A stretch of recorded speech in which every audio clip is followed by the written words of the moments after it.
Welcome to unfiltered by Souvik Pramit. Thank you. প্রথমে তুই আমাকে বল, আমি তোকে তুই দিয়ে বলছি কারণ আমি অনেককে বলে দিই যে ওকে আমি তুই দিয়ে কেন বলছি, কারণ ও হচ্ছে আমার জুনিয়র। আমি যেখানে অ্যানিমেশন করতাম, তো তুই মনে হয় পরেই ভর্তি হয়েছিলি, পরবর্তী অ্যাডমিশন নিয়েছিলি, তো সেই হিসাবে ওকে আমি তুই দিয়ে বলছি। তো অনেকে যাতে এটা খারাপ না ভাবে, তো ওই জন্য বলে দিলাম। আর ও আমাকে সৌভিকদা বলেই বলে, কারণ অনেক দিন ধরেই ওকে আমি চিনি। তো তুই আমাকে বল যে তোর আগে ছোটোবেলাটা কেমন ছিল, বা তুই কোথা থেকে পড়াশুনো করেছিস, বা তোর স্কুলিং কলেজ এই ব্যাপারটা নিয়ে একটু প্রথমে বল। আচ্ছা, তো ছোটোবেলাটা যেমন মানে স্বাভাবিক একটু অন্যরকমই। হুম। তো আমি যখন জন্মাই, তো মোটামুটি আমি জন্মানোর পর আমার বাড়ির লোককে বলে দেওয়া হয় যে আপনার একটি মেয়ে জন্মেছে।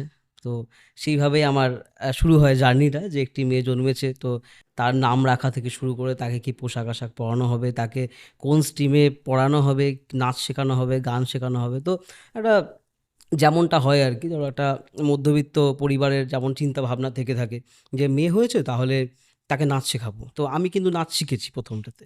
তো সেরকম ধরনের আর কি। তো যেমন ধরো ছোটোবেলায় আমার খুব খেলার ইচ্ছে ছিল। তো আমার ধরো আশেপাশে যে ছেলেরা থাকে আমার সমবয়সী, তো তাদের সাথে খেলাধুলা করতে আমি ভালোবাসতাম। তো সেই ক্ষেত্রে গিয়ে একটা সমস্যা তৈরি হতে থাকে যত দিন বাড়ে, যে ছেলেদের সাথে কেন খেলবে, ঠিক আছে? তো সেই জায়গাতে গিয়ে বিভিন্নভাবে বাধাপ্রাপ্ত হওয়া, এবং আমার স্কুলিংটাও হয় গার্লস স্কুলে। তো সেইখানে ধরো যেমন হয় না যে পুরো গার্লস স্কুলে সবাই মেয়েরা রয়েছে। তো যে আমি যখন ছোট ছিলাম সেই সময় কিন্তু আমার ওই জেন্ডার আমার কি তার কি এই বিষয়গুলো অতটা বুঝতে পারিনি। হয়তো বাকি সবারও তাই হয়, যে একটা মিনিমাম এজ না হলে তুমি তো বুঝতে পারবে না যে তুমি কোন জেন্ডারে, তুমি কার সাথে মিশবে কার সাথে মিশবে না। তো ছোট বয়সে আমার ভালো লাগছে এটা করতে, আমি করছি।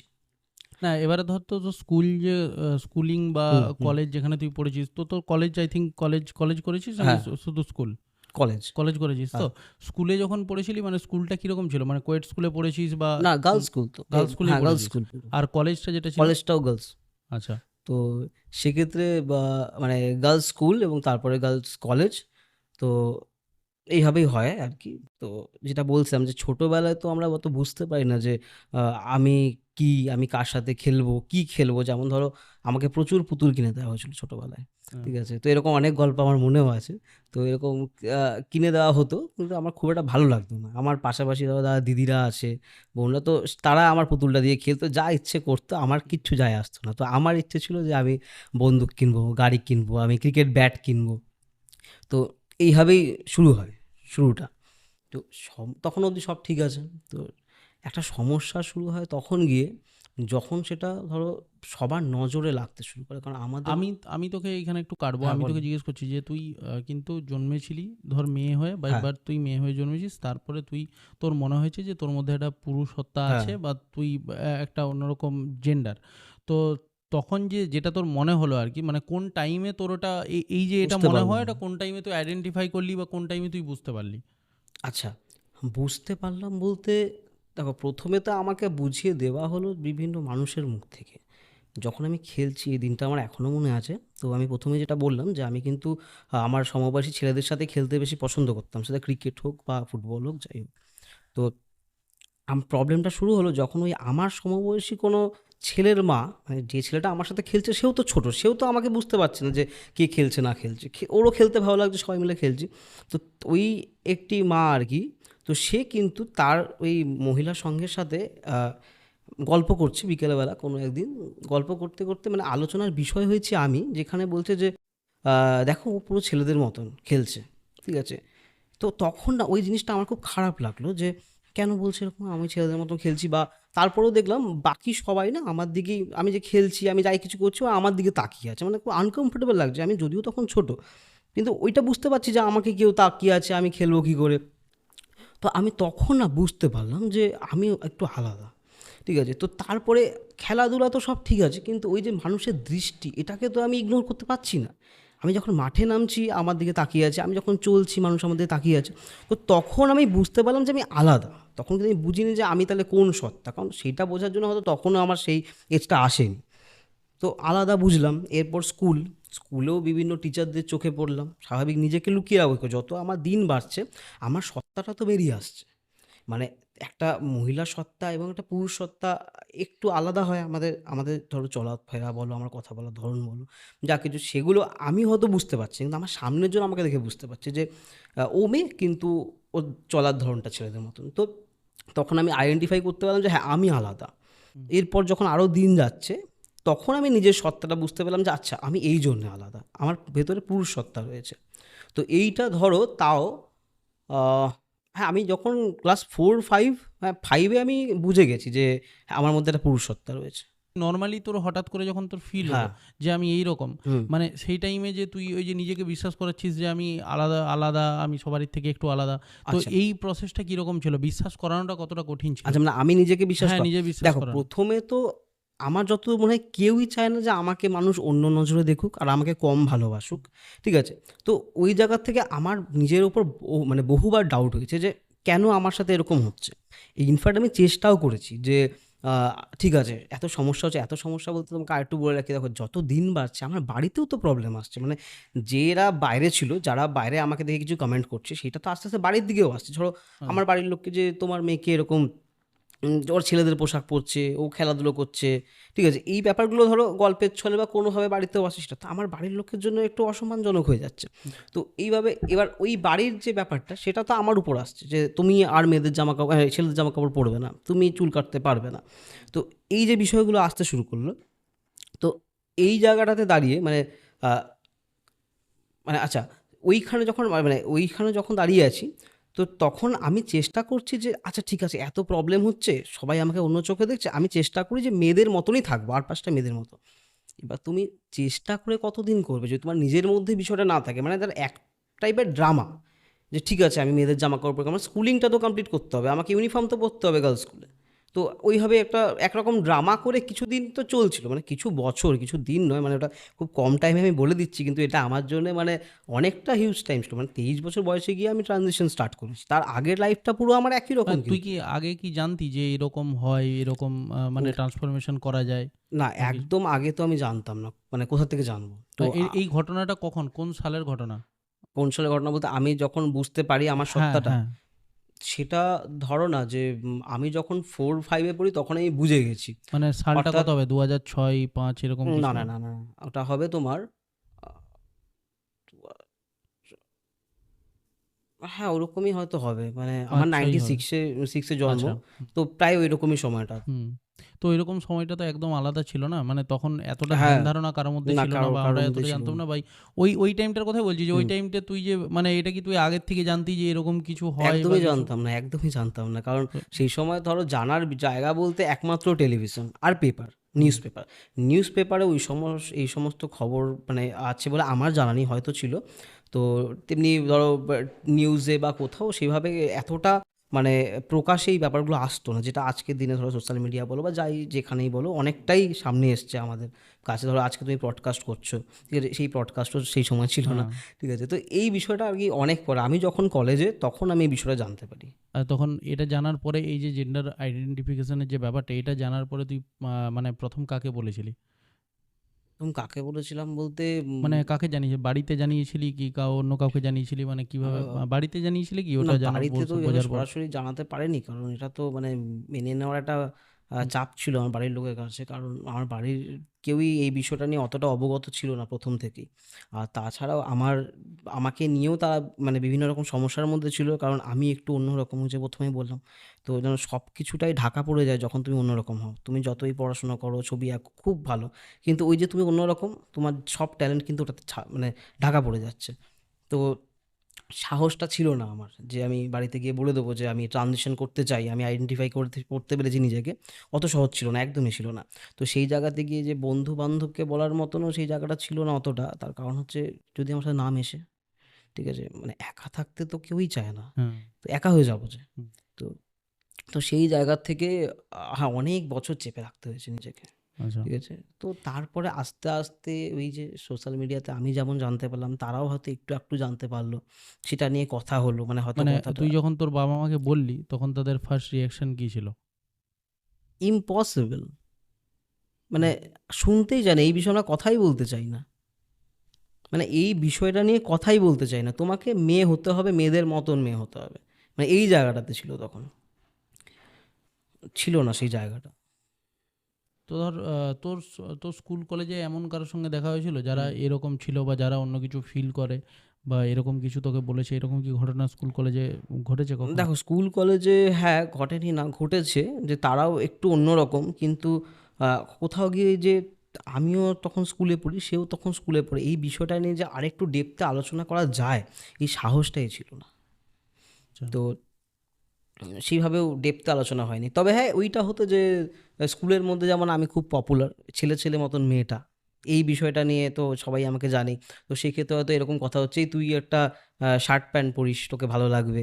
ঠিক আছে, আমিও বেশ একটু আনন্দ পেয়ে গেলাম, হ্যাঁ কেউ তো বলছে শার্ট প্যান্ট পরতে, বাড়িতে তো আমাকে সারাক্ষণ বলছে মেয়েদের ড্রেস পর, মেয়েদের ড্রেস পর। তো এই জায়গাটা একটা হতো, মানে এই ধরনের আলোচনা যাচ্ছে। তুই জানতে পারলি বললি কলেজে সম্ভবত তুই হ্যাঁ। জানতে পেরেছিলি। কলেজে জানার পরে মানে কলেজে কি মানে কেউ এটা কি কোনোভাবে লিক হয়েছিল বা কেউ জানতে পেরেছিল বা কোনো রকম কি বুলির কোনো শিকার হয়েছিলি মানে এটা জানার পরে বা কিছু? দেখো আমি তো অফিসিয়ালি কাউকে সেভাবে বলিনি যে আমি ট্রানজিশন করাতে চাই, কিন্তু ওই যে যেহেতু আমাকে দেখেই বোঝা যাচ্ছে যে আমি একটু অন্যরকম, সেক্ষেত্রে আমার প্রতি মানে আমাকে নিয়ে ইন্টারেস্ট অনেকের মধ্যেই ছিল।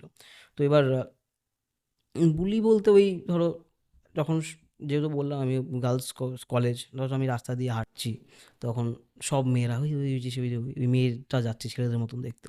তো এই যে ব্যাপারগুলো যে আমি কোথাও নিজেকে কোথা দিয়ে লুকিয়ে যাব। তো আরেকটা জিনিস আমি বলি, আমি যখন স্কুলে পড়তাম আমি কখনো স্কুলের টয়লেট ইউজ করতাম না যখন দুটো পিরিয়ডের গ্যাপ থাকতো, মানে দুটো পিরিয়ডের মাঝখানে যে গ্যাপ থাকে তো সবাই সেই সময় টয়লেটে যাচ্ছে, তো আমি সেই সময় ইউজ করতাম না। আমি কি করতাম, ক্লাস চলাকালীন যেতাম, নয়তো তো আমাকে লোকে দেখতে পাবে না, আমি লাইনে দাঁড়িয়ে আছি, আমি যাচ্ছি। তো এই ব্যাপারগুলো ছিল, যতটা পারতাম নিজেকে আড়াল করে রাখার চেষ্টা করতাম, মানে লোকে যাতে না দেখে। ওই সাইডের যে রাস্তাটা আছে, আমি সাইডের রাস্তাটা দিয়ে যেন আমি আমার বিল্ডিংয়ে পৌঁছে যাই, তাহলে কম লোক দেখতে পায়, বা যেই সময় লোকে থাকবে না সেই সময় আমি চলে যাই যেন, মানে এইরকম একটু মোটামুটি ম্যানেজ করে করে করে করে চলা হতো পুরোপুরি টাইমটাই। বুঝতে পারছি।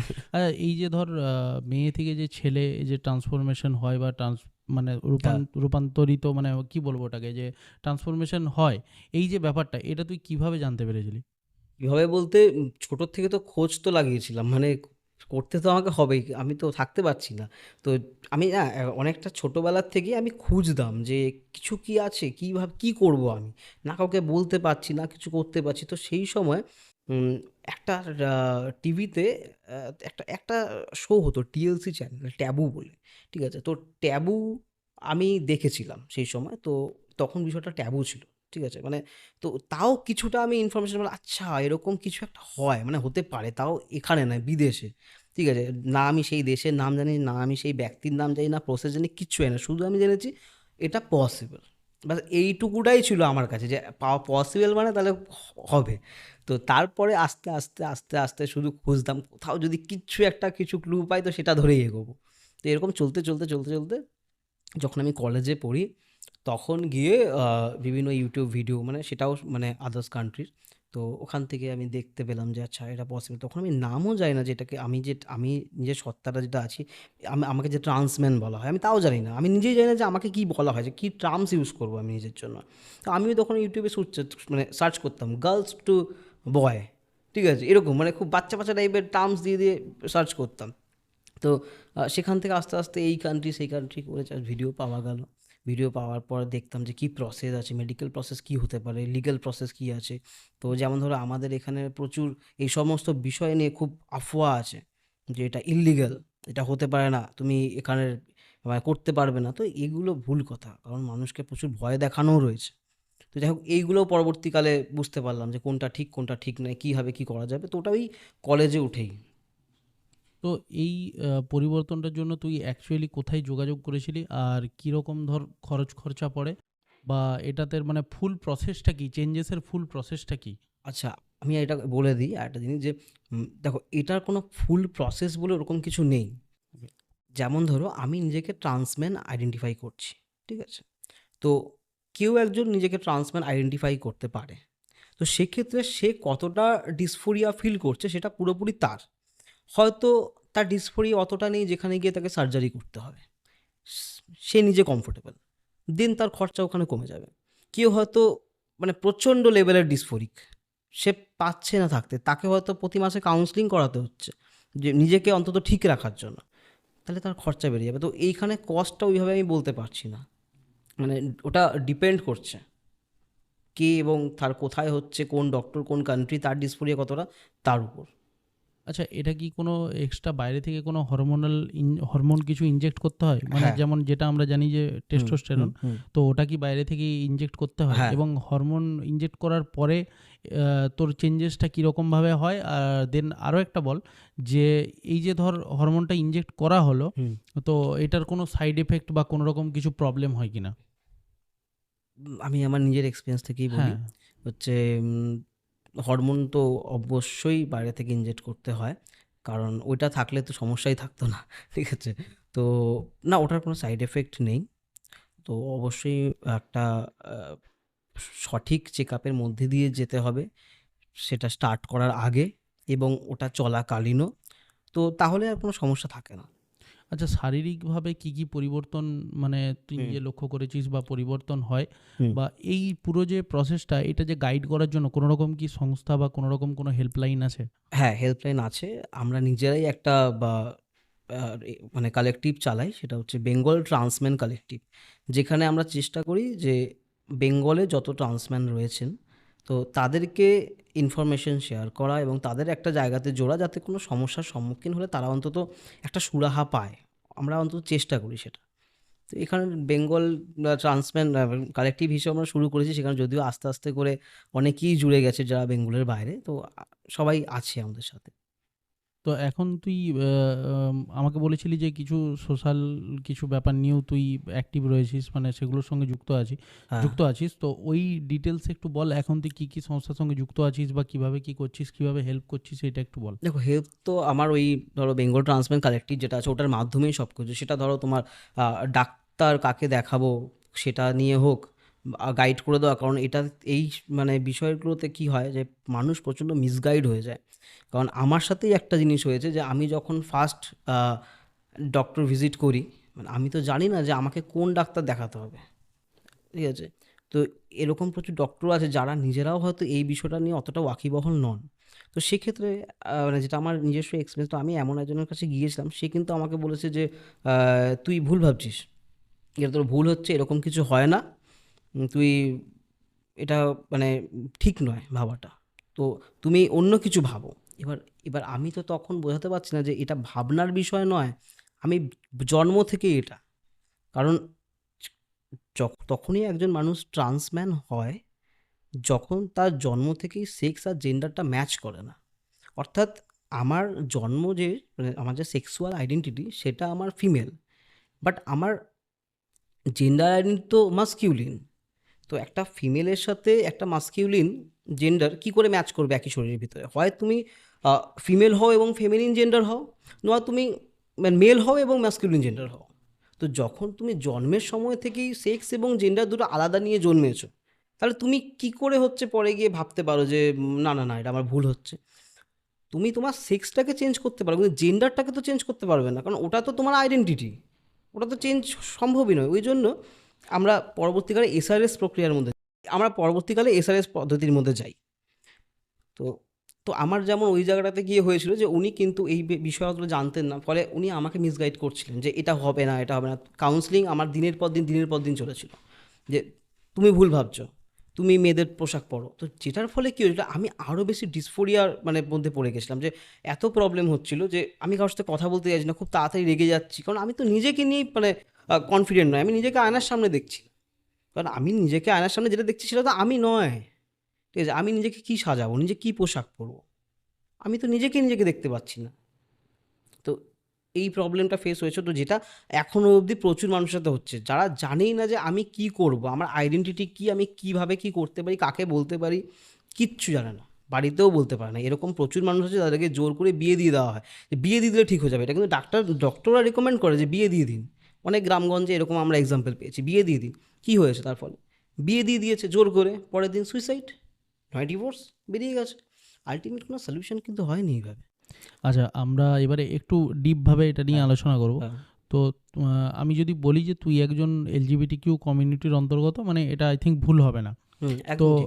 এই যে এলজিবিটি কিউ, এই পুরো যে ওয়ার্ডটার, এটার মানেটা কি, একটু যদি তুই ডিটেলসে এলাবোরেট করিস আর কি, ভালো হ্যাঁ, হয়। তো এলজিবিটি কিউ, তাহলে প্রথমে এল যদি আমি বলি, এল এল অর্থাৎ লেসবিয়ান। লেসবিয়ান মানে কি, যে একটি মানুষ যে নিজে জন্মেছে, মানে তার সেক্সুয়াল মানে আইডেন্টিটিটা হচ্ছে ফিমেল এবং তার সেক্সুয়াল ওরিয়েন্টেশনটাও ফিমেল। সেক্সুয়াল ওরিয়েন্টেশনটা আমি একটু ভালো করে বুঝিয়ে দিই। সেক্সুয়াল ওরিয়েন্টেশন মানে হচ্ছে যে সে কার প্রতি emotionally, physically, romantically attract feel করছে। ঠিক আছে, এখানে আমাদের একটু ভুল হয় যে আমরা অনেক সময় ভাবি যে আচ্ছা দুটো মেয়ের সাথে সম্পর্ক, নিশ্চয়ই একটা মেয়ে তাহলে ছেলে ছেলে ধরবে না, এটা হবেই এমন কোনো কথা নেই। দুটি মেয়ের সম্পর্ক যেখানে একটি মেয়ে নিজেকে মেয়ে হিসেবে আইডেন্টিফাই করে কিন্তু, এবং অপরজনও মেয়ে হিসেবেই জন্মেছে, নাও হতে পারে, হয়তো ট্রান্সওম্যান হতেই পারে, কিন্তু মোটামুটি নিজেকে আইডেন্টিফাই করবে মেয়ে হিসেবে, এবং অপর যার প্রতি অ্যাট্রাক্ট ফিল করবে সেও নিজেকে মেয়ে হিসেবে আইডেন্টিফাই। তো এটা হচ্ছে লেসবিয়ানের কনসেপ্ট। তেমনি গে, যে নিজেকে একজন ছেলে হিসেবে আইডেন্টিফাই করছে এবং অপরজনও নিজেকে ছেলে হিসেবে আইডেন্টিফাই করে এবং দুজনের প্রতি emotionally, physically, romantically attract feel করে, গে। আচ্ছা, বি ফর বাইসেক্সুয়াল।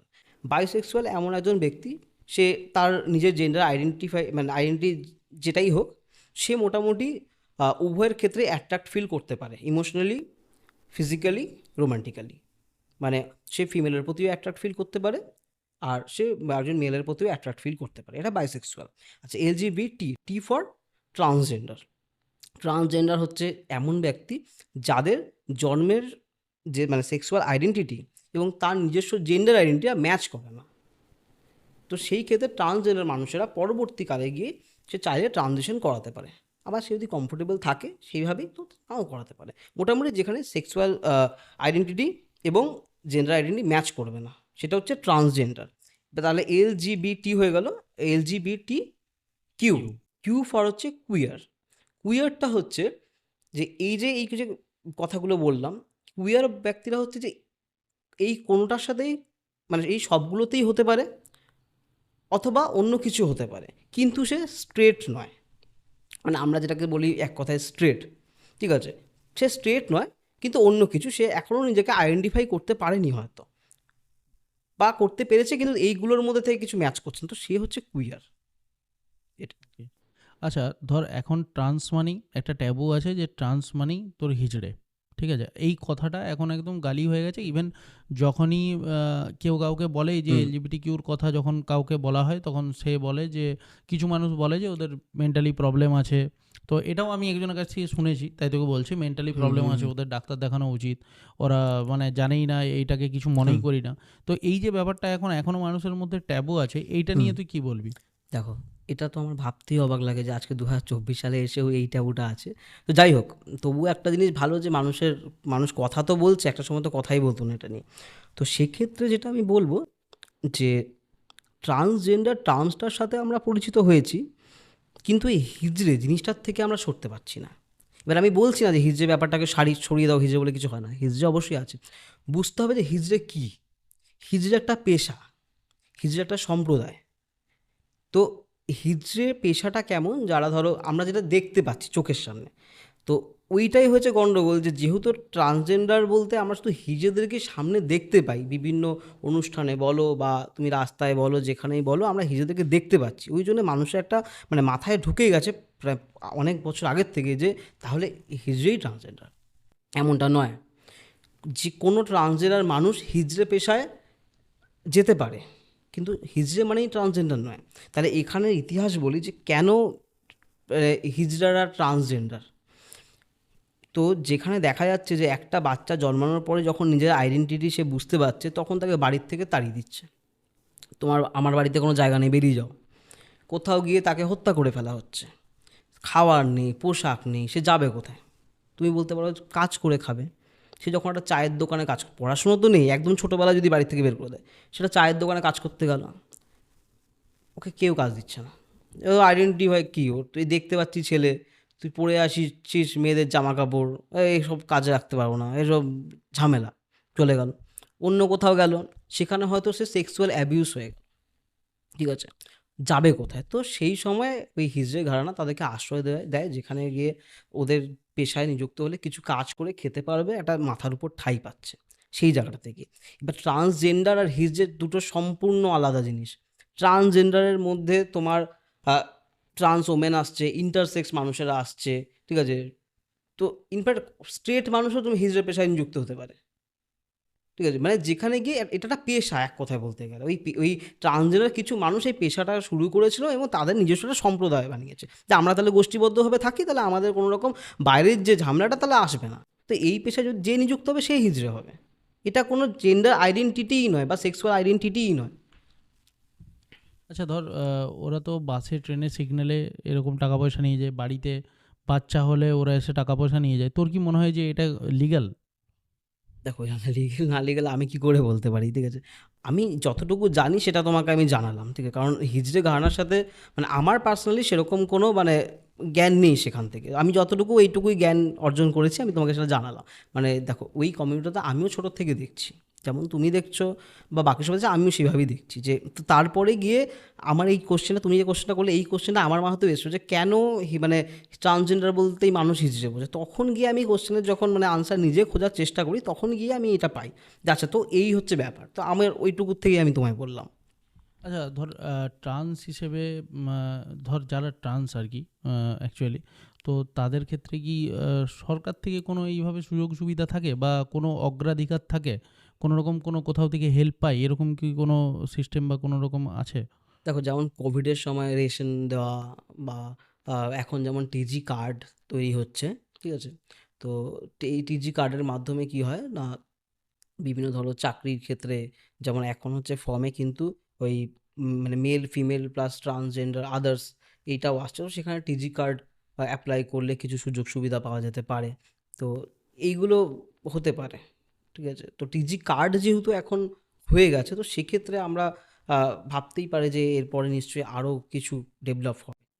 এই ট্রানজিশনের পর বা ট্রানজিশনের আগে, যদি ট্রানজিশনের পরেই বলি, তাহলে তুই কি কি প্রবলেম এখন অবধি ফেস করেছিস বা মানে কী সব জিনিসের উপর দিয়ে গো থ্রু হয়েছিস, একটু যদি ডিটেলসে বলিস।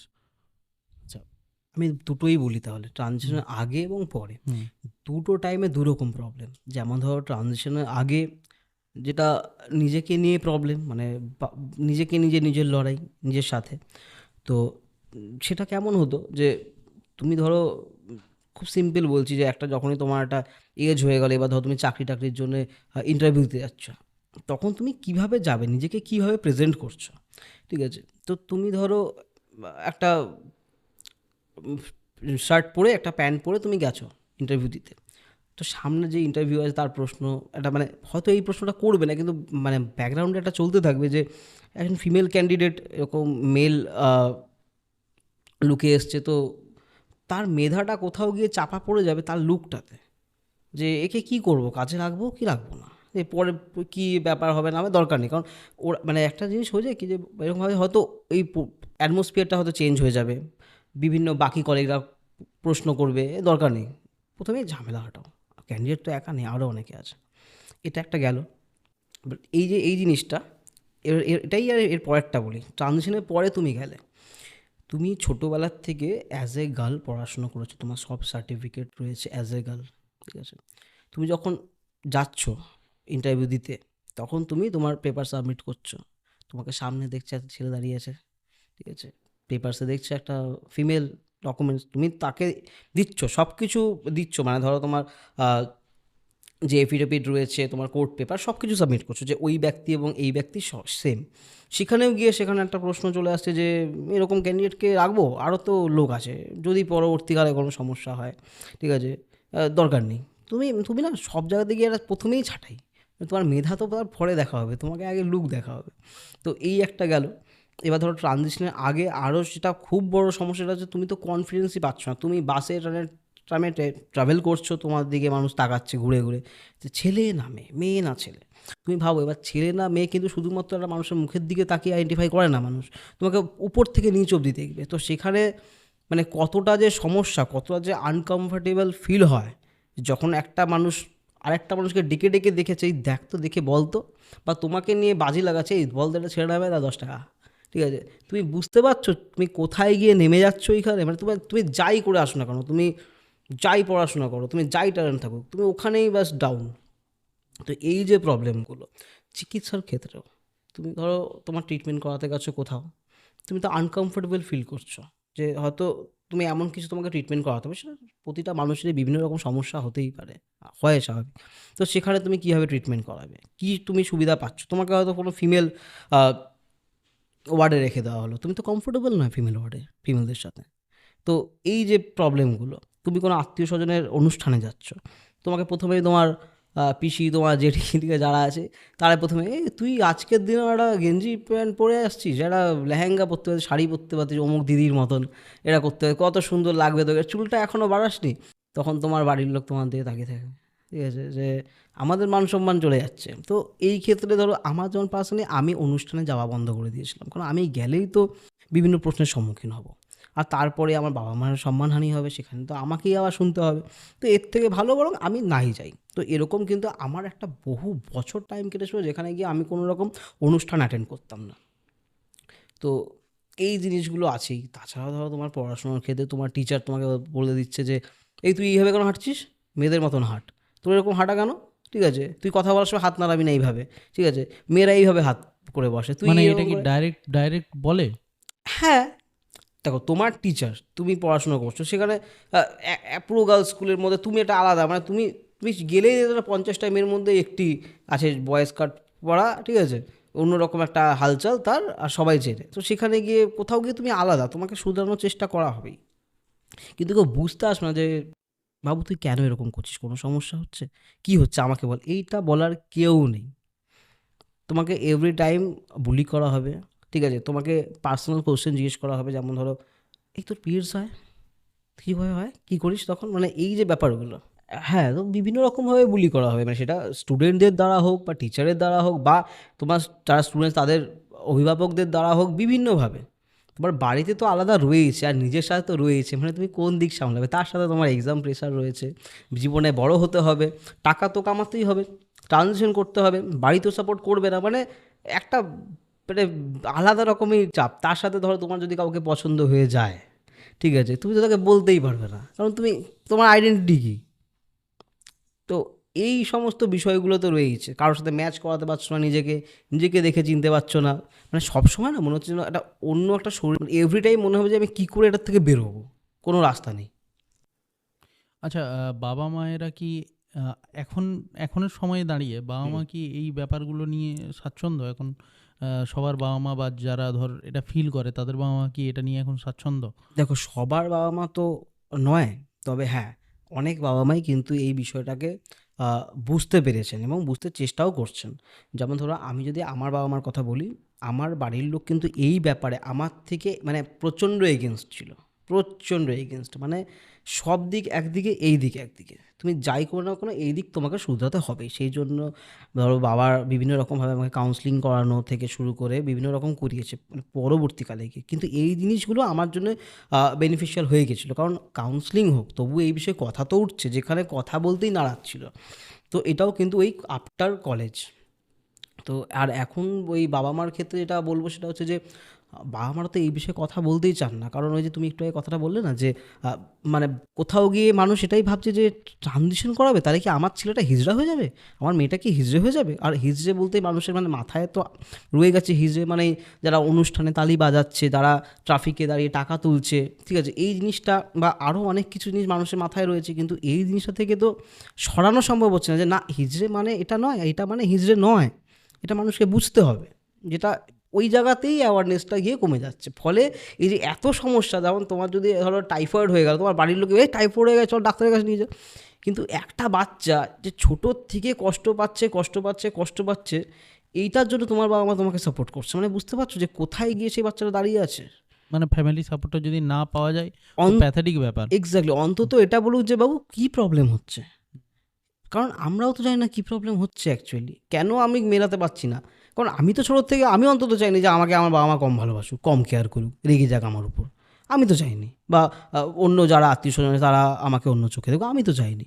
তো এটা আমার মনে হয় না অন্য কোনো বাচ্চাও চেয়েছে বলে, তো কিন্তু এটা না চাইতেও হতো।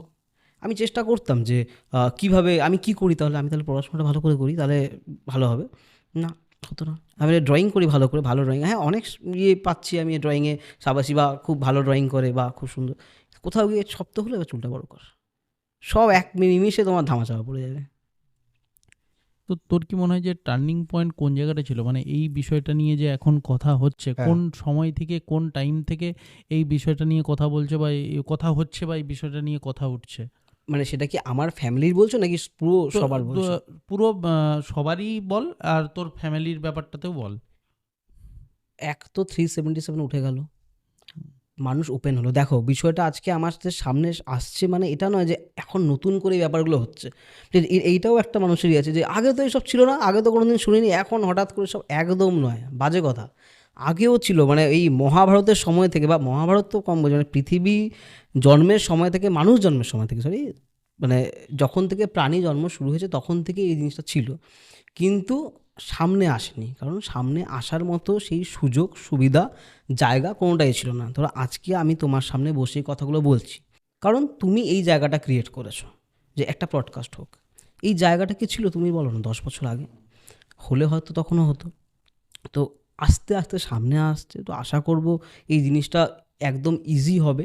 কারণ প্রচুর মানুষজন এটা নিয়ে সাফার করে, মানে একদম ছোটোবেলার থেকে শুরু হয়। তো ওই বাচ্চা বয়সের সাফারটা খুব কষ্টকর হয়, মানে প্রচণ্ড কষ্টকর। তো ধর যেসব বাড়িতে মানে এটা বলার পরে এই যে ট্রান্সফরমেশনের ব্যাপারটা বা সেই যে অন্যরকম সেটা ফিল করছে, এটা বলার পরে অনেক বাড়িতে মেনে নেয় না। না, মেনে নেয় মেনে না, নেওয়ার পরে তাকে হয়তো অনেক বাড়ি থেকে হয়তো বেরও করে দেয়। বের করে তো দেয়। তারা গিয়ে সেলফ শেল্টার কোথায় নেবে? মানে তারা গিয়ে কোথায় উঠবে, বা এমন কোনো জায়গা আছে সেখানে গিয়ে তারা নিজেকে রাখতে পারে, হ্যাঁ, নিজেকে তৈরি করতে পারে? দেখো বিভিন্ন রকম এনজিও রয়েছে, কাজ করছে। সেটা আমাদের মানে ইন্ডিয়ার বিভিন্ন স্টেটের মধ্যে রয়েছে। সেখানে গিয়ে তারা থেকে নিজের কাজের সন্ধান করতে পারে। আর তাছাড়াও বিভিন্ন জায়গার থেকে এখন মানে এখন স্টার্ট হয়েছে টিজি কোটা। ঠিক আছে, টিজি কোটাতে মানুষ কাজ পাচ্ছে। তো এটাও ঠিক যে তার জন্য তো পড়াশোনাটা জানতে হবে, মিনিমাম এডুকেশন অন্তত সেইটুকুটা পেতে হবে। তো সেই জায়গা থেকে বিভিন্ন এনজিওর থেকে ব্যবস্থা করা হচ্ছে যে কিছু অন্তত শেখানো হোক, সেটা হাতের কাজ হোক বা কিছু হোক, যে বা কোনো যদি পড়াশুনো করতে চায় কোনো একটা স্পেসিফিক কোনো একটা কোর্স করানো হলো, কিছু একটা কাজ শেখানো হলো, এইভাবে চেষ্টা চলছে। তো তারা যাতে অন্তত নিজের পায়ে দাঁড়াতে পারে, নিজের ট্রানজিশনের খরচটা এবং নিজের যাতে মানে বাসস্থানটা, নিজের খাওয়া দাওয়াটা নিজেরটা অন্তত যেন করে নিতে পারে, চেষ্টা চলছে। সেটা বিভিন্ন এনজিও করছে।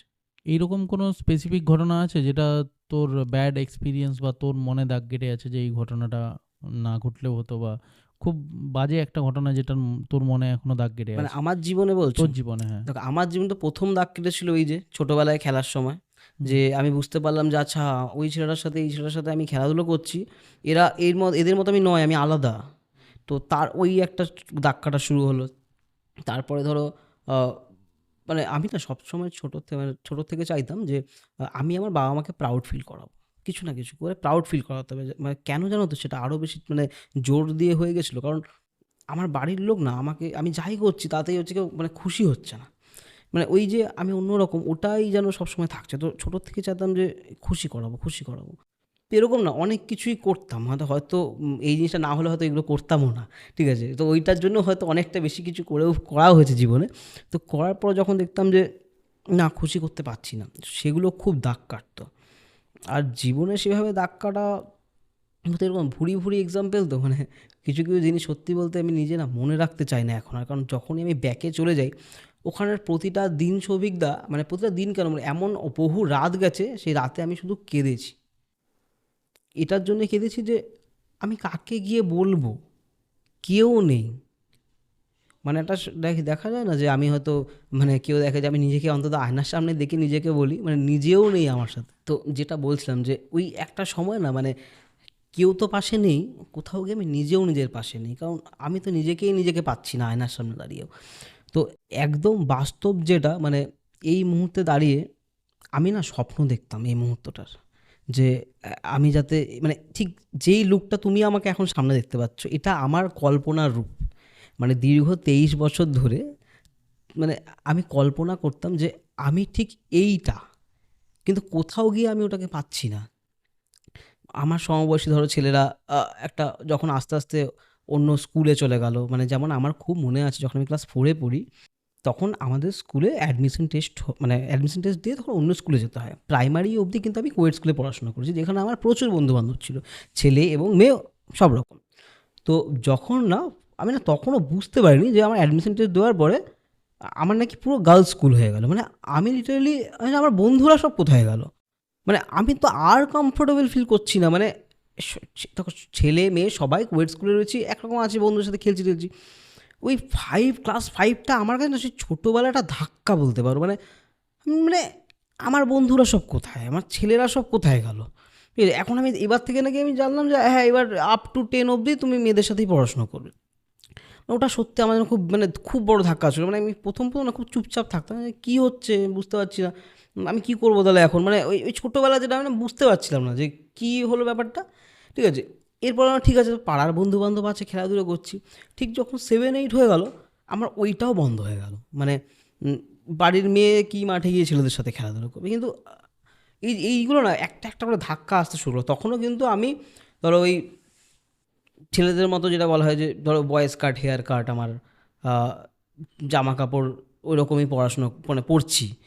ঠিক আছে, তো তারপরে সমস্যা হলো ক্লাস 7-8-এর পর। 7-8-এর পর এরকম পুজোতে আমাদের মেনলি জামা কাপড় কেনার বিষয়টা তখন ছিল এত, যেমন এখন যেমন অনলাইন শপিং হয়ে গেছে, এত মল হয়ে গেছে, যখন ইচ্ছে জামা কাপড় কেনা যায়। তখন তো তেমনটা ছিল না, মানে কোনো অকেশনে তুমি জামা কাপড় কিনবে। আর জামা কাপড়টা তো আমাদের কাছে একটা মেন অস্ত্র, নিজেকে ঢেকে রাখার বা অন্য লুক ক্রিয়েট করার। যে অন্তত জামাটা ছেলেদের মতো পরলে আমাকে কিছুটা ছেলেদের মতো তো লাগছে। তো তোমাকে যখন জামা কাপড়টাও কিনে দেওয়া হবে না, তখন তুমি কি করে নিজেকে লুকাবে?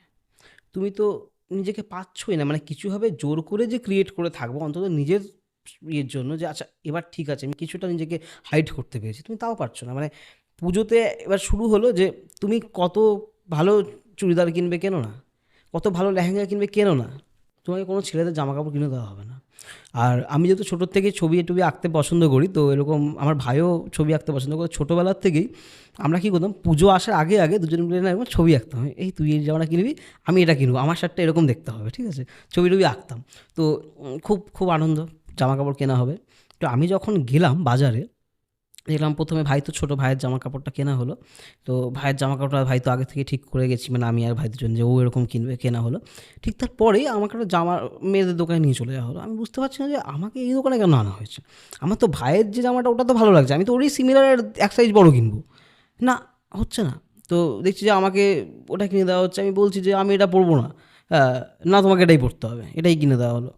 ওটাও খুব ভালো জামা কাপড়, মানে খুবই ভালো, কিন্তু ওটা তো আমার জন্য নয়। আমি তো মানে ওটা ভাবতেই পাচ্ছি না যে আমি ওটা পরে বেরোবো। তো যথারীতি যখন পুজোতে বেরোচ্ছি, মানে মানে বেরোতে ভালো লাগতো না, মানে পুজোতেও বেরোতাম না সেরকম, যতটুকু মানে না বেরোলেই নয়।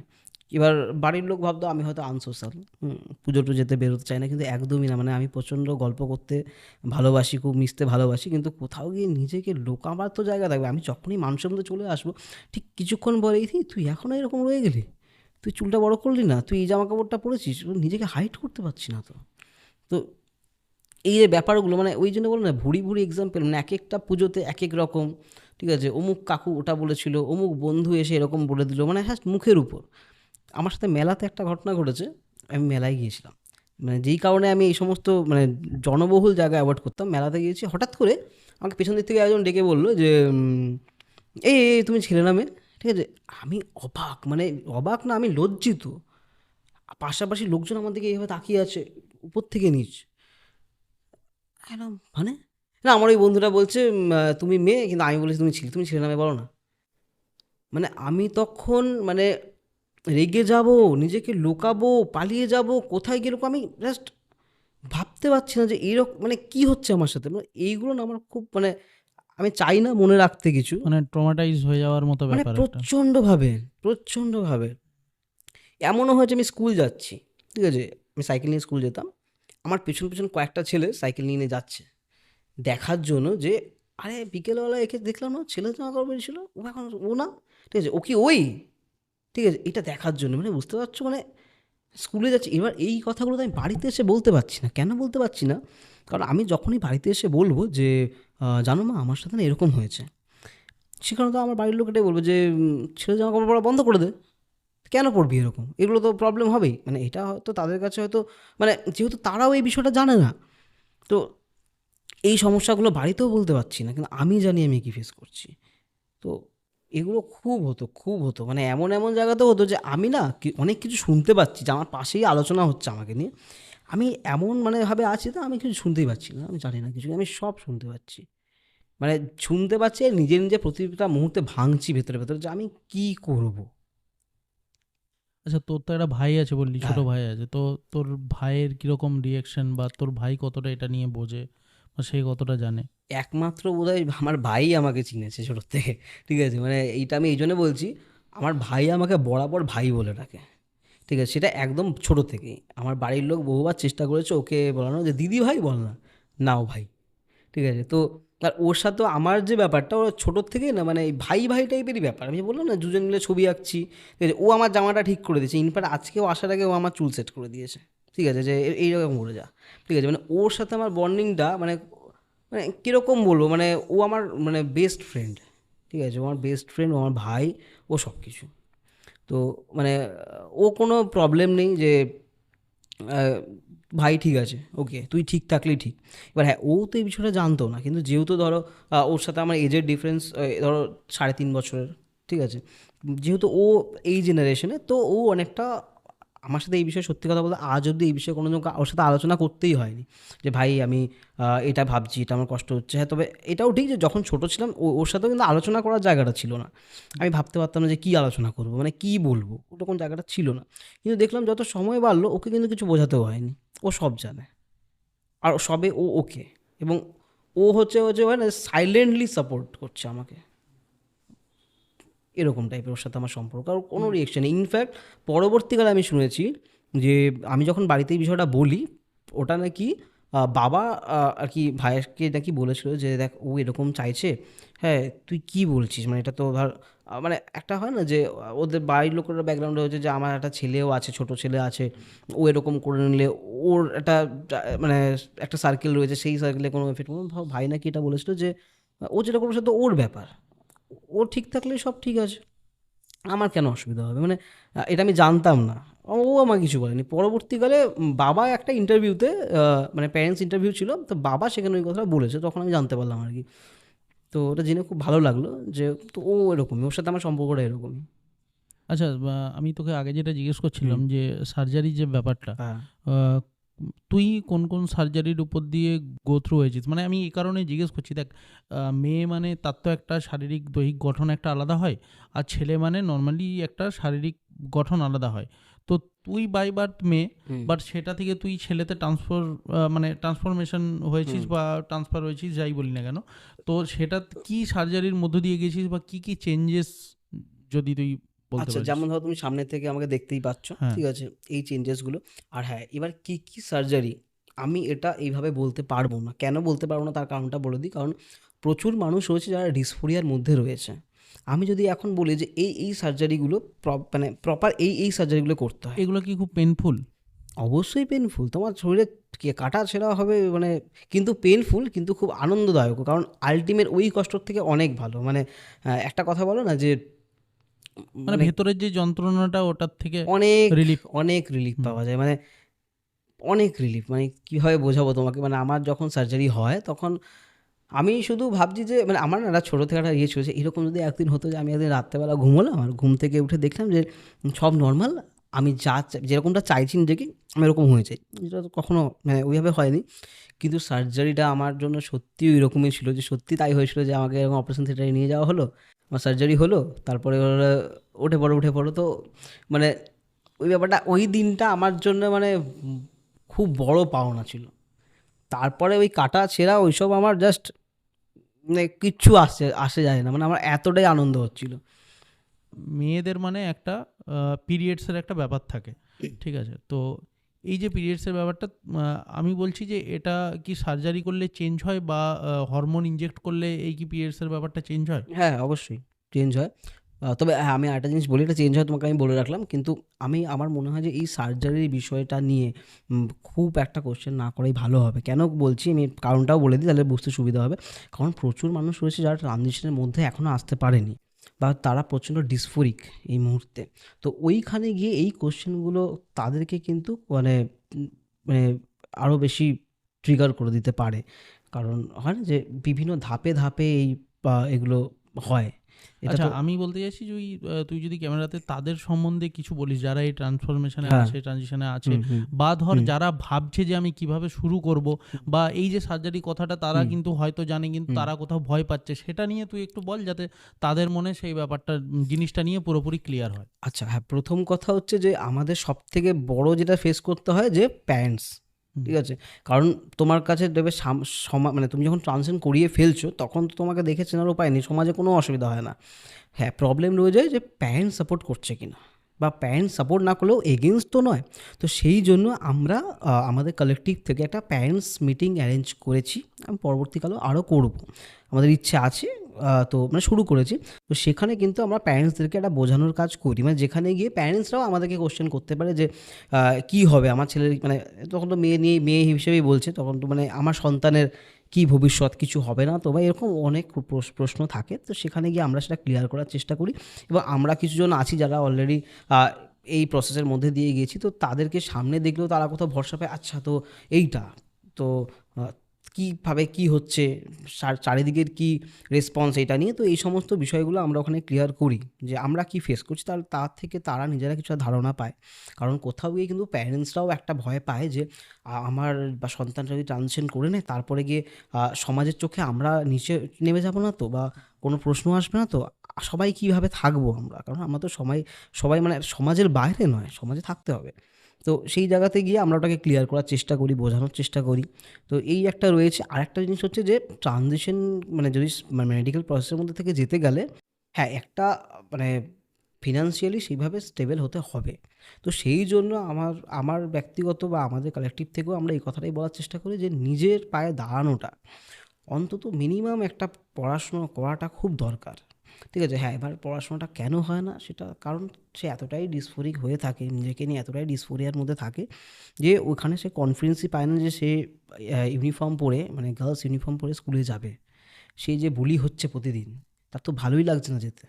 ঠিক আছে? সে যে কলেজ যাবে, তাকে যে স্টুডেন্টরা বিভিন্ন রকমভাবে লেকপুল করছে, রাস্তায় যে এই ৫টা ছেলে তাকে তাড়া করছে, এগুলো তো তার ফেস করতেই সে ভয় পাচ্ছে।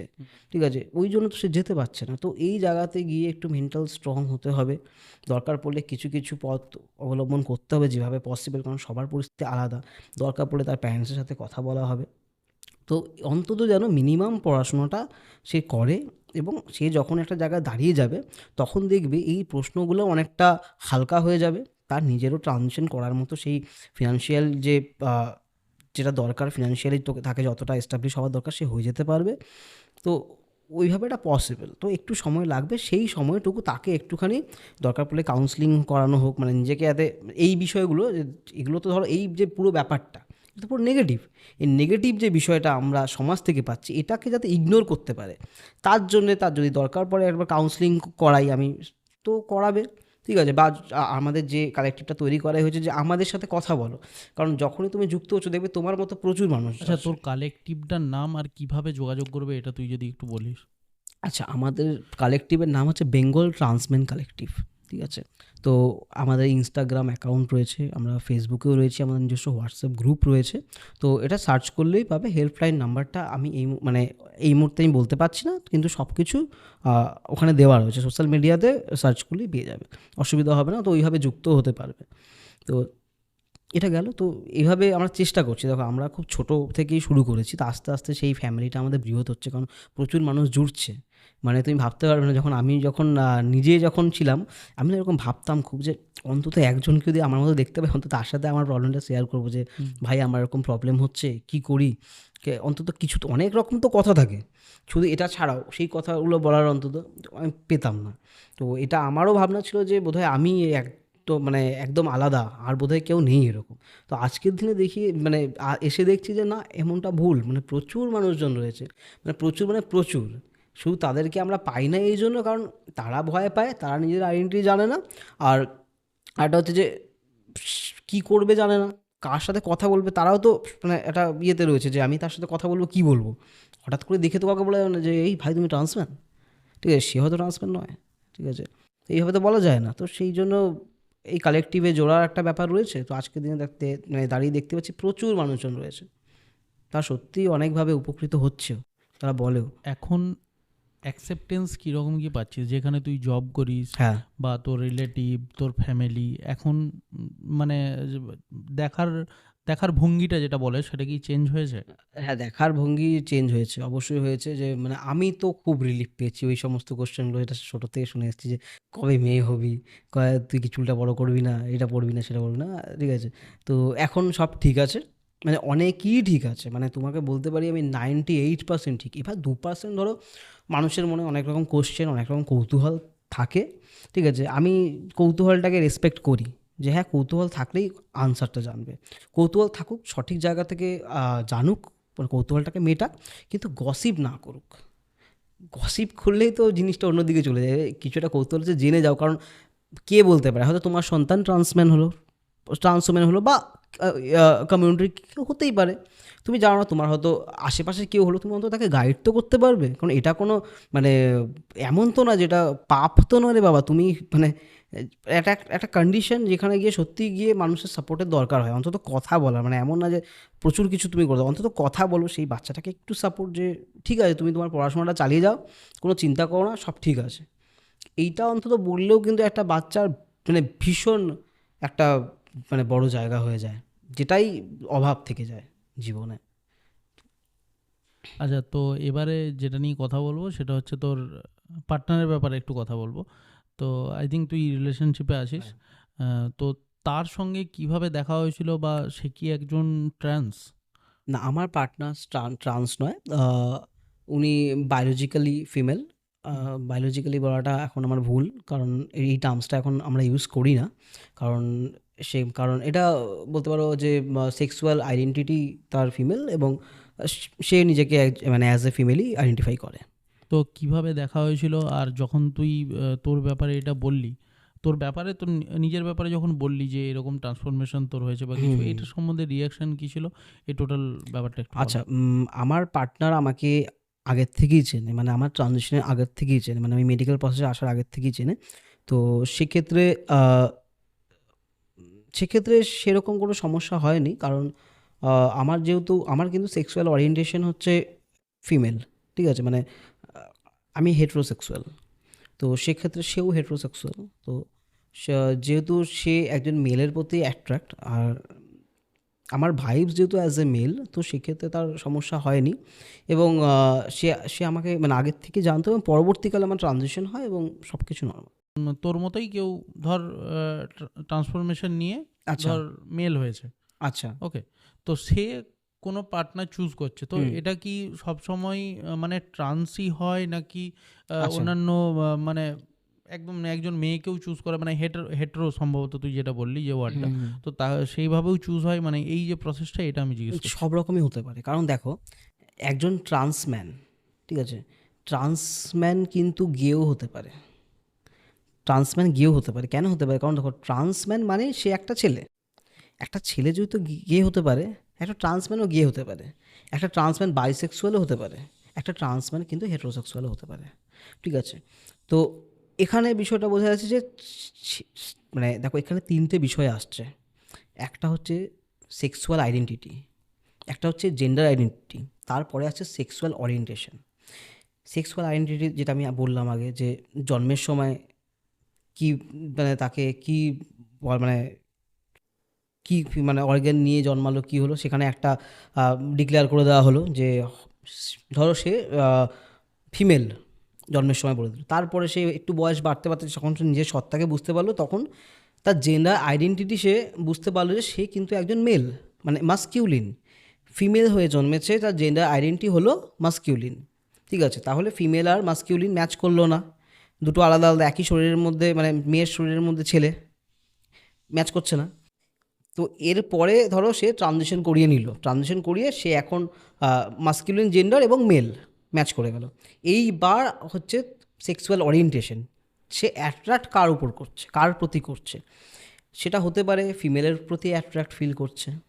তো আমরা যেটা দেখে থাকি সাধারণত, যে একটি ছেলে একটি মেয়ের মধ্যে সম্পর্ক গেল, এবার সে একটা ছেলে এখন, তো সে কোনো মেলের উপরও অ্যাট্রাক্ট ফিল করতে পারে, তখন কিন্তু সেটা সে হয়ে গেল গে, ঠিক আছে, কারণ ও এখন একটা ছেলে, যেমন একটি ছেলে নিজেকে ছেলে আইডেন্টিফাই করছে এবং একটি ছেলের প্রতি অ্যাট্রাক্ট ফিল করছে, ওর ক্ষেত্রেও তাই, ও একটি ছেলে এবং একটি ছেলের প্রতি অ্যাট্রাক্ট ফিল করছে, সেক্ষেত্রে কিন্তু ও গে। ঠিক আছে, এবার ধরো সেই ট্রান্সম্যানই একজন ছেলে এবং সে ছেলে এবং মেয়ে উভয়ের প্রতি অ্যাট্রাক্ট ফিল করে, সেক্ষেত্রে সে হয়ে যাচ্ছে বাইসেক্সুয়াল। আচ্ছা, এবার এটাতে চলে আসি, যেটা ধরো, আচ্ছা এইবার এই যে তার পার্টনার যে হচ্ছে, সে হতেই পারে একজন সিস জেন্ডার মেল, হতেই পারে সিস জেন্ডার ফিমেল, হতেই পারে একজন ট্রান্স ওম্যান। ঠিক আছে, হতেই পারে, সেটা ডিপেন্ড করছে, মানে সাধারণ মানুষের ক্ষেত্রে যেমন, এই ক্ষেত্রেও তেমনই। শুধু ট্রান্সম্যানটা আলাদা কী ক্ষেত্রে হচ্ছে না, তা সে একটা ট্রানজিশন করিয়েছে। ঠিক আছে, বা ট্রানজিশন করিয়েছে, এটা আমার ভুল বলা হলো, কারণ প্রচুর ট্রান্সম্যান কিন্তু ট্রানজিশন করায় না, মানে মেডিকেল প্রসেসের মধ্যে যায় না বা তার কোনো রকম ট্রানজিশন হয় না, সেক্ষেত্রেও কিন্তু সে ট্রান্সম্যান। আচ্ছা, আরেকটা জিনিস ক্লিয়ার করি, ট্রান্সম্যান কিন্তু হওয়া যায় না, মানে এটা আমি শুনেছি যে তুই তো এখন ট্রান্সম্যান হয়ে গেছিস। না, আমি আলাদা করে ট্রান্সম্যান হইনি, আমি ট্রানজিশন করিয়েছি, আমি কিন্তু মেলই। আমি ট্রান্সম্যান আইডেন্টিফাই আমাকে করতে হচ্ছে, কারণ এই যে ক্যাটাগরিতে আমি পড়ছি, কোন ক্যাটাগরিতে না, ওই যে আমার সেক্সুয়াল আইডেন্টিটি আর জেন্ডার আইডেন্টিটি ম্যাচ করেনি, এই ক্ষেত্রে আমাদেরকে ট্রান্সম্যান বলা হয়, সেটা জন্ম থেকেই। ঠিক আছে, ওই জন্য আমি ট্রান্সম্যান ক্যাটাগরিতে পড়ছি, এবং পরে আমার যেহেতু ডিসফোরিয়া বেশি ছিল, ঠিক আছে, আমি খুব বেশি ডিসফোরিয়ার শিকার হয়েছি, সেই কারণে আমি মেডিকেল প্রসেসের মধ্যে যাই, এসআরএস প্রসেসের মধ্যে যাই, অর্থাৎ এসআরএস ফুল ফর্ম বললে সেক্সুয়াল রিঅ্যাসাইনমেন্ট সার্জারি, এগুলোর মধ্যে দিয়ে যাই, এবং আমি নিজেকে এইভাবে চেঞ্জ করেছি। তো ওই আমি আলাদা করে ট্রান্সম্যান হইনি। ঠিক আছে, আমি ট্রানজিশন করি, আমি নিজের কমফোর্টেবল জায়গায় রয়েছি এখন। আচ্ছা, আমরা জানি যে বিয়ের পরে একটা ফ্যামিলি হয়, বেবি নেওয়ার একটা ব্যাপার থাকে, তো এক্ষেত্রে প্রসেসটা কীরকম হয়? দেখো, বেবি নেওয়ার প্রসেস বলতে তুমি বিভিন্নভাবে বেবি নিতেই পারো।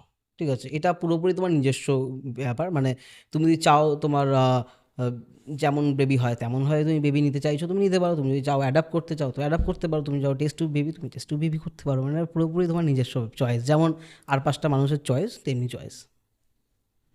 তো আই থিঙ্ক পুরো ব্যাপারটা নিয়ে মানে হুম। কথা বললাম। হ্যাঁ। আমার মনে হয় না আর কিছু আছে, অনেকেই অনেক কিছু এটা নিয়ে জানবে পডকাস্টটা দেখার পরে, অনেক কিছু ট্যাবও আছে, সেগুলো আই থিঙ্ক ক্লিয়ার হয়ে যাবে। হুম। তোকে থ্যাংক ইউ যে তুই মানে টাইম দিলি আর নিজের ব্যাপারে এতটা ইন ডিটেলসে কথা বললি। সাধারণত অনেকে, তুই বললি না যে এখন অনেকে কথা বলতে ভয় পায়, মানে আই থিঙ্ক নিজেকে ট্রানজিশন করানোর পরেও অনেকে ভয় পায় এটা নিয়ে কথা বলতে, যে হ্যাঁ। আমি গেলে আমাকে যদি অন্য চোখে হ্যাঁ দেখবে। অন্য চোখে দেখবে। তো এই ব্যাপারটা নিয়ে আই থিঙ্ক অনেকের অনেক কিছু ক্লিয়ার হলো। হুম। ও থ্যাংক ইউ এখানে আসার জন্য। আজকের পডকাস্টটা এখানেই শেষ করছি। আচ্ছা, আমি তোমাকেও থ্যাংক ইউ বলবো, কারণ এই বিষয়ে আলোচনার জায়গা ভীষণ কম, মানে সত্যি খুব কম, কারণ এইগুলো না হলে হয়তো মানুষের কাছে অবধি পৌঁছানো যাবে না। প্রচুর মানুষজন রয়েছে আমাদের ফ্যামিলিতে, রয়েছে আমাদের মানে পরিবেশে, চারিপাশে, সমাজের মধ্যে, পাড়াতে প্রচুর লোক রয়েছে। মানে আমি এই পডকাস্টের মাধ্যমে মানুষকে রিকোয়েস্টও করবো যাতে এই ধরনের মানুষকে নিয়ে না গসিপ প্লিজ করবেন না, মানে তারা প্রচণ্ড কষ্টের মধ্যে থাকে, প্রচণ্ড, মানে আমি আমার লাইফটা এত কাছ থেকে দেখেছি বলে আমি বলতে পারছি, হয়তো আমি এমনটা না হলে হয়তো আমি কথাগুলো বলতাম না, হয়তো তাদের মতো না আমি হয়তো মানে করে ফেলতাম এটা। ঠিক আছে, আমি স্বীকার করছি তাদের কোনো ভুল জায়গা নেই, তারা যা শিখে এসছে ছোটো থেকে, যা দেখে এসছে তাই করছে, কিন্তু আজকে গিয়ে বদলান প্লিজ, মানে আজকে তো জানার সুযোগ হয়েছে, একটু জানুন, কৌতূহলটা মিটিয়ে নিন, নয়তো কথা বলবেনই না। ঠিক আছে, বলতে হলে জেনে বলুন, নয়তো বলবেনই না, অন্তত এই মানুষগুলোর স্ট্রাগলটাকে আর বাড়িয়ে দেবেন না। তো মানে থ্যাংক ইউ। উল্টো পাল্টা বললে আই থিঙ্ক একটা প্রচণ্ড অন্যরকম ভাবে প্রচণ্ড মেন্টালি অন্যরকম হয়, ট্রমা ক্রিয়েট হয় প্রচণ্ড। তারা। কারণ মেন হ্যাঁ, ট্রমা তো ওটা নেই যে আমাকে সবাই অন্য চোখে দেখছে, আমাকে মানে আমি রাস্তা দিয়ে হেঁটে যাচ্ছি, আমাকে পাশের বাড়ির জানলা দিয়ে উঁকি মেরে দেখছি, কী পরে বেরিয়েছো, মানে তুমি ভাবতে পারছো যে কীরকম মানে সিচুয়েশন, মানে তুমি তোমার স্বাচ্ছন্দ্যের পোশাকটা পরে বেরোতে পারছো না, মানে এমন তো না যে তুমি জামা কাপড় খুলে বেরিয়ে যাচ্ছ, ওটা না হয় একটা মিনিমাম আমাদের ইয়ে আছে, তো তুমি তোমার মতো করেই বেরোচ্ছ। ঠিক আছে, হয়তো একটা শার্ট পরে, ইন করে, তোমার একটা ছেলের যেমন ধরো সাজ হতে চাই, আজকে একটা আমি ব্লেজার পরে বেরোবো, তুমি ধরো ট্রানজিশন করাওনি, তো তোমার ওই যে আমাদের একটা না বক্স আছে, মানে আমাদের দেখার বক্স তৈরি করে ফেলেছে যে আচ্ছা এই বক্সে এটা মানে মানে ফিমেল মানে ঠিক এমন হবে, মেল মানে ঠিক এমন হবে। ঠিক আছে, এখন কিন্তু আমি আমি বক্সে পড়ে গেছি, তাই জন্য আমাকে দেখে আলাদা কিছু মনে হয় না, আমি বেরোচ্ছি রাস্তায় ঘুরছি, কিন্তু যদি আমি এখন ওই ধরো মানে ফিজিক্যালি যদি আমার এই চেঞ্জটা না হতো, আমি যদি এটা ধরো আজকে আমি এই জামাটা পরেই তোমার সামনে আসতাম, ঠিক আছে, আমি অন্যরকম দেখতে লাগতাম, কারণ ওইটা দেখার বক্স আমাদের চোখে সেট হয়নি। ঠিক আছে, ও শুধু এটা নিয়ে নয়, ধরো কোনো একটি মেয়ে মোটা, ঠিক আছে, মানে হেলদি, ঠিক আছে, তাকে নিয়েও আমরা বিভিন্ন রকম কথা বলছি, ও কেন এই পোশাকটা পরে, ওর স্বাচ্ছন্দ্যের পোশাক, তোমার কোনো ক্ষতি হচ্ছে কি? হচ্ছে না, দেন ছাড়ো না। ঠিক আছে, একটি ছেলে হয়তো আহ, মনে হচ্ছে তার যে সে হচ্ছে একটু সেজে বেরো, মেকআপ করবে, করতেই পারে, তার চয়েস, ঠিক আছে, তো ছেড়ে দাও, তোমার কোনো ক্ষতি না হলেই হলো। আচ্ছা, আমি আরেকটা জিনিস বলতে ভুলে গেলাম। হুম। ওই তুই লোক আদালত বলে কিছু একটা আমাকে উল্লেখ করেছিলি যে তুই ওটাতে গেস্ট হ্যাঁ, জাজ হ্যাঁ। হিসাবে ছিলি। তো এটার ব্যাপারে একটু ডিটেলসে বল না। আচ্ছা, এটার ব্যাপারে ডিটেলস বলতে বা এই একটা লোক আদালত হয়েছিল আমাদের এখানে পশ্চিম মেদিনীপুরে। তো সেখানে আমি একদিনের জন্য জাজ ছিলাম, মানে অ্যাজ এ সোশ্যাল ওয়ার্কার হিসেবে। তো এটার একটা এক্সপিরিয়েন্স আছে আর কি আমার।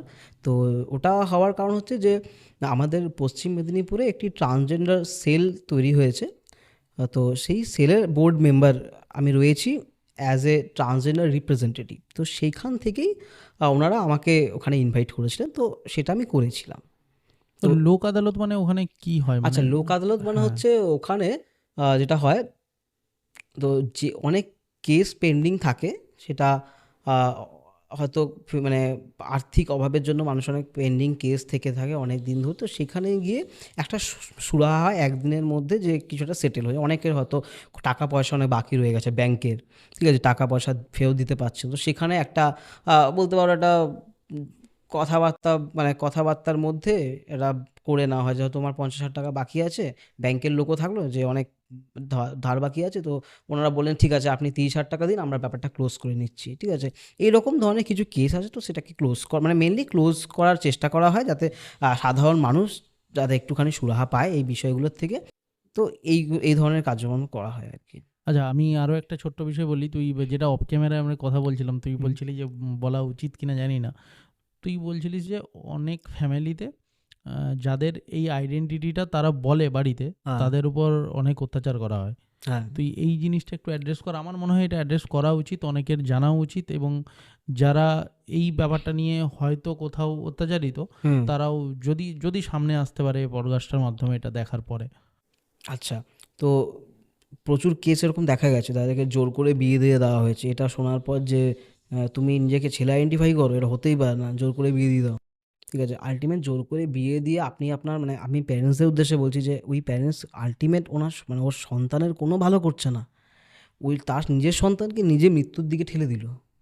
কারণ এরপরে তো ওই ছেলেটার কিছু করাতে না, একটা ছেলেকে ধরে বেঁধে একটা ছেলের সাথে বিয়ে দিলাম, যে এটাই চাইবো নিজস্ব এক্সপিরিয়েন্স থেকে যেটা আমি পাইনি সেটা অন্তত এখন অন্তত যারা জানতে পারলো তারা অন্তত একটু পাশে থাকুন, পাশে থাকুন অথবা পাশে নাই থাকুন, কিন্তু অন্তত এগেনস্ট যাবেন না। কারণ এখন তো আপনারা বিষয়টা বোঝেন যে এটা কেন হয়, কেউ আলাদা করে ক্রিয়েট করে না যে আমার ইচ্ছে করলো আমি করলাম, এমনটা একদমই নয়।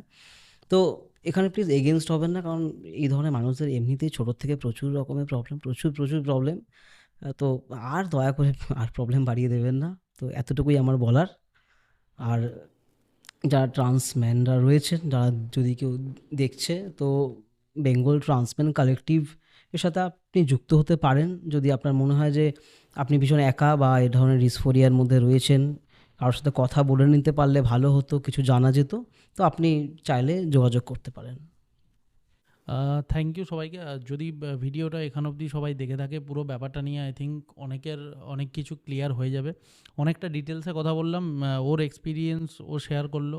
তাছাড়া এই পুরো যে বিষয়টা কী, অনেকের অনেক ট্যাবও আছে, আই থিঙ্ক এটার থেকে অনেকের অনেক কিছু ক্লিয়ার হয়ে যাবে। এতটা অবধি যদি ভিডিওটা তোমরা দেখেছো, আই থিঙ্ক সমস্ত রকম ইনফরমেশনই পেয়ে গেছো, অনেক কিছুই জানতে পেরে গেছো। তো এরকমই যদি নেক্সট কোনো গেস্টের, এরকমই কোনো নেক্সট আমরা আবার গেস্টের সঙ্গে পডকাস্ট করব। যদি তোমাদের ভালো লাগে চ্যানেলটা অবশ্যই সাবস্ক্রাইব করবে। এইরকম বিভিন্ন রকম টপিক নিয়ে আমি পার্সোনালি চাই কথা বলতে। তো চ্যানেলটা সাবস্ক্রাইব করো, পাশে থাকো। আর দেখা হচ্ছে আবার কোনো নেক্সট কোনো গেস্টের সঙ্গে অন্য কোনো পডকাস্টে।